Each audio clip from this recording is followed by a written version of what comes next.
শ্রীমদ্ভাগবত। ওম নমো ভগবতে বাসুদেবায়। শ্রীমদ্ভাগবত পঞ্চম স্কন্ধ দ্বিতীয় অধ্যায়। দ্বিতীয় অগ্নিধ্রচরিত নাভি প্রভৃতি তহু জাত। শ্রীশুকোবাচ হেমন্তে পিতার অন্তরে পিতার আজ্ঞা ঘেনি শিরে। জম্বুদ্বীপরে প্রজাজন অগ্নিধ্র করই পালন। হেমন্তে কেতে দিন গলা অগ্নিধ্র মনে বিচারিলা। সন্তোষ পিতৃଲୋକଙ୍କର କେମନ୍ତେ ହୋଇବ ମୋହର। ହେମନ୍ତେ ମନେ ବିଚାରିଲା ମନ୍ଦର ଗିରିରେ ମିଳିଲା। ସୁର ବନିତା କ୍ରୀଡ଼ା ସ୍ଥାନେ ପଶିଲା ଗହନ କାନନେ। ସଂସାର କର ତାଙ୍କୁ ଧ୍ୟାଇ ବସିଲା ସ୍ଥିର ମନ ହୋଇ। ତାହା ଜାଣିଲେ ଭଗବାନ ଯେ ବ୍ରହ୍ମା ସୃଷ୍ଟିର କାରଣ। ସଭାରେ କରଇ ଗାୟନ ଯାହାର ପୂର୍ବ ଚିତି ନାମ। ଅତି ସୁନ୍ଦରୀ ଅପସରି ତାକୁ ବେଶିଲେ ବେଶ କରି। ଅଗ୍ନିଧ୍ର ତପୋବନ ଲାଗେ ମିଳିଲା ଅପସରି ବେଗେ। ଅତି ମଞ୍ଜୁଳ ମନୋହର ବିବିଧ ବିଟପିୟ ପାର। ଘନ ନିବିଡ଼ ଲତା ମାନ ଅଛନ୍ତି ନାନା ପକ୍ଷୀ ଗଣ। କର୍ଣ୍ଣାଭିରାମ ଧ୍ୱନି ମାନ କରନ୍ତି ହରଷିତ ମନ। ସ୍ୱଚ୍ଛ ନିର୍ମଳ ସ୍ୱାଦୁ ବାରି ବିବିଧ ଜଳାଶୟ ପୁରୀ। କୁକୁଟ କାର ବଣ୍ଡ ହଂସ କରନ୍ତି ରୁଚିର ବିଳାସ। କହ୍ଲାର ନାନା ପୁଷ୍ପସାର ପଦ୍ମପୁରିତ ସରୋବର। ମନ୍ଦ ପବନ ବହେ ନିତେ ତା ଦେଖି କନ୍ୟା ତୋଷ ଚିତେ। କରଇ ଲଳିତେ ଗାୟନ ବିନ୍ୟାସେ ପାଦ ଗତିମାନ। ଚରଣେ ନୂପୁର ତାହାର ଧ୍ୱନି କରଇ ମନୋହର। ଅତି ମଞ୍ଜୁଳ ତାନ ଶୁଣି ନୃପକୁମର ଶିରୋମଣି। ସମାଧି ଯୋଗରୁ ତାହାର ନୟନ କମଳ ଯୁଗଳ। ଇସିତେ ବିକଶିତ କଲା ମନ୍ଦ ମଧୁରେ ସେ ଚାହିଁଲା। ନିକଟେ ତାର ମୁଖ ଦେଖି ପିଛାଡ଼ି ନ ପାରଇ ଆଖି।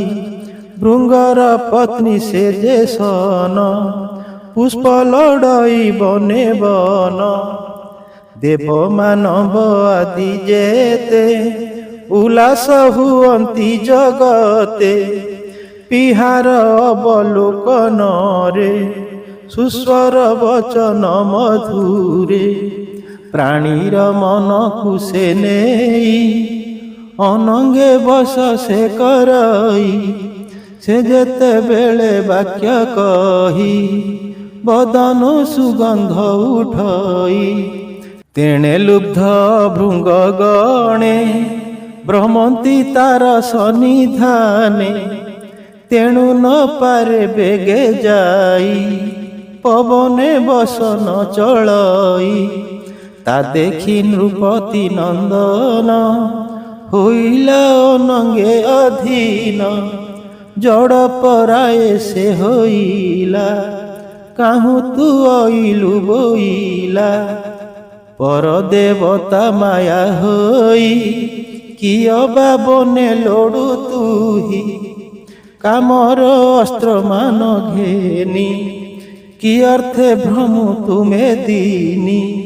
ମୃଗାକ୍ଷୀ କହ ତୁ ବଚନେ ମୃଗକୁ ଲୋଡୁ କିବା ବନେ ତୋ ବେନି କମଳ ଲୋଚନ ନିଶ୍ଚୟ ଅନଙ୍ଗର ବାଣ କାହାକୁ ବିନ୍ଧିବୁ ସୁନ୍ଦରୀ କହ ତୁ ମାୟା ଦୂର କରି ଯେଉଁ ଲୋକକୁ ଦୟା କରୁ ଅନଙ୍ଗ ନଳେ ନ ମାରୁ ତୋହର ଶିରୁ ଶ୍ଳଥ ହୋଇ କୁସୁମ ମାନ ପଡୁଛଇ ଚରଣ ପଙ୍କଜେ ତୋହର ମଧୁର ବାଜଇ ନୂପୁର ଶରୀରେ ପୁଲକ ତୋହର ଉରରେ ଘନ କୁଚ ଭାର କିଅ ବା ଚକ୍ର ବା କବେନି ଶରୀରେ ବହିଛୁ ଭାମିନି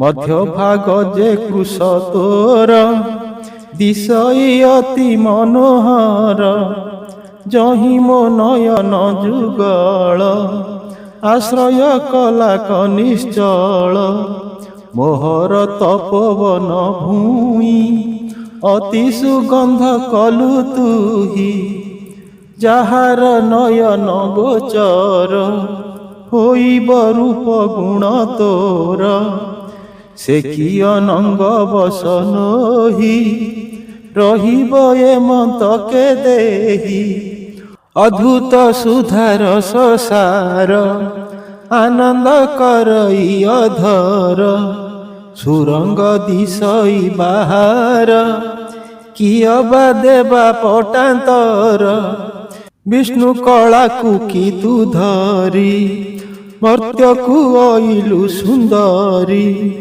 ମକର କୁଣ୍ଡଳ ତୋ କର୍ଣ୍ଣେ ଚଞ୍ଚଳ ମୀନ କି ନୟନେ ତୋହର ଦନ୍ତ ପନ୍ତି ଦୁଇ ଡାଳିମ୍ବ ମଞ୍ଜି କି ଗଞ୍ଜଇ ଯେ ତୋର କର ପଦ୍ମେ ଧରି ପତଙ୍ଗ ଖେଳାଉ ସୁନ୍ଦରୀ ତାର ଭ୍ରମଣ କରିବାରେ ମୋ ଚିତ୍ତ ଭ୍ରମ ସେହୁ କରେ ଏ ବନ ସରୋବରେ ମୁହିଁ କଷ୍ଟେ ତପସ୍ୟା ଆଚରଇ ତପ କି ପୂର୍ଣ୍ଣ ହେଲା ମୋର ଯେଣୁ ତୁ ନୟନ ଗୋଚର କିଅ ବା ବ୍ରହ୍ମା ପ୍ରସନ୍ନରେ ସୁନ୍ଦରୀ ମିଳିଲୁ ଛାମୁରେ ପ୍ରସନ୍ନ ହୁଅ ମୋତେ ତୁହି ମିତ୍ର ଭାବରେ ମୁଁ ଭଜଇ ତୋତେ ନ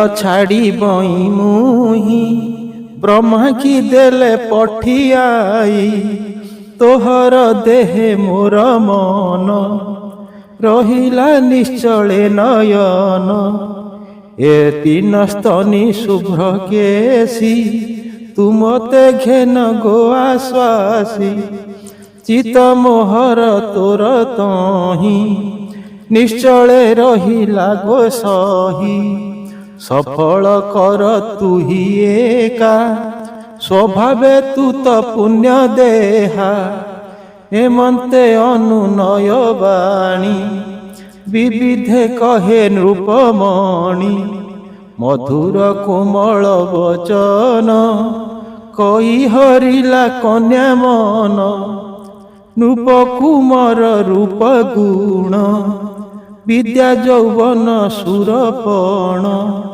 ହେମନ୍ତ ଗୁଣେ କନ୍ୟା ମନ ତକ୍ଷଣେ ହୋଇଲା ବନ୍ଧନ ଅଗ୍ନିଧ୍ର ସଙ୍ଗତେ ସୁନ୍ଦରୀ ଲକ୍ଷେ ବରଷ ଭୋଗ କରି ଜମ୍ବୁଦୀପର ପତି ତୁଲେ ବିବିଧ ଭୋଗ ସେ ଭୁଞ୍ଜିଲେ ସେ ପୂର୍ବ ଚିତି ଗର୍ଭଜାତ ହୋଇଲେ ଅଗ୍ନିଧ୍ରର ସୂତ୍ର ନାଭିରମ୍ୟକ୍ଷ କିଙ୍କୁରୁଷ କୁରୁ ଭଦ୍ରାସ୍ୱ ହରିବର୍ଷ ହିରଣ୍ମୟ ଯେ କଳାବୃତ କେତୁମାଳ ଏ ନବସୂତ ବରଷ ବରଷ କେ ତାର ହୁଅନ୍ତେ ଏ ନବକୁମାର ଗୃହକୁ ପୂର୍ବ ଚିତି ତେଜି ବ୍ରହ୍ମାଚରଣେ ପୁଣ ଭଜି ମାତାର ପୁଣ୍ୟ ବଳୁ କରି କୁମରେ ଧର୍ମକୁ ଆଚରି ପିତା ବିଭାଗ ଅନୁମତେ ଚମ୍ବୁ ଦୀପକୁ ଯଥୋଚିତେ ଭୋଗ କରିଲେ କୁମରେ ପିତାର ଆଜ୍ଞା ଘେନି ଶିରେ ଏ ଅନ୍ତେ ଅଗ୍ନିଧ୍ର ରାଜନ ସକାମେ କରି କର୍ମମାନ ସେ କିଛି ଦିନ ଅନ୍ତରରେ ଗମିଲେ ସେ ପିତୃଲୋକରେ ପିତା ପିତୃଲୋକ ଅନ୍ତରେ ସେ ନବ ଭ୍ରାତେ ସହୋଦରେ ମେରୁର କନ୍ୟାମାନ ଯେତେ ବିବାହ ହୋଇଲେ ବେଦ ମତେ ପ୍ରତିରୂପା ଯେ ନାରୀ ରମ୍ୟା ମେରୁ ଦେବୀ ଯେ ଲତା ଶ୍ୟାମା ଉଗ୍ରଦଂଷ୍ଟ୍ରୀ ଯେ ଦେବବୀତି ଭଦ୍ରା ଯେ ନବ ଦୁହିତି ଏ ରୂପେ ଥିଲେ ଯେ ମେରୁର ନବ କନ୍ୟକା ମନୋହର ତାହାଙ୍କୁ ବିବାହ ହୋଇଲେ ଧର୍ମରେ ପୃଥିବୀ ପାଳିଲେ କହିବି ପ୍ରଜଗନ୍ନାଥ ଅଗ୍ନିଧ୍ର ସୁତଙ୍କ ଚରିତ।